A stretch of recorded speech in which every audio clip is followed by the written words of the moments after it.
Ma'am உங்க product செம்ம result. நான் இதுவரையிலும் க்ரீம்லாம் எதுவும் யூஸ் பண்ணது இல்ல.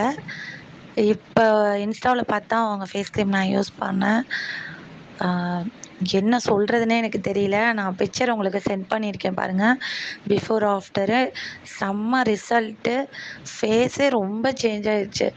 எங்க வீட்லயே என்னைய அடையாளம் தெரியல அப்படின்னு சொல்ற அளவுக்கு ரொம்ப ஃபேஸ் நல்ல சேஞ்சா இருக்கு. சூப்பரா இருக்குங்க மேம். இதே மாரியே எல்லாத்துக்கும் இருக்கணும்னு நெனைக்கிறேன். எல்லாருமே வாங்குறாங்க. நெறைய பேர் வாங்குறாங்க. இன்னும் உங்களுக்கு நெறைய பேர் சப்போர்ட் பண்ணணும். என் என்னோட ஃப்ரெண்ட்ஸ் சர்க்கிள்ஸ்லயும் நான் அவங்க சஜெஸ்ட் பண்ணிட்டு இருக்கேன். நெறைய பேர் இன்னும் வாங்கணும் மேம். இந்த பிரைஸுக்கு நெறைய க்ரீம்லாம் அனௌன்ஸ்மென்ட் பண்றாங்க. ஆனா எப்படி ரிசல்ட்டு தெர்ல. ஆனா உங்களோட க்ரீமுக்கு வொர்த் பிரைஸ்.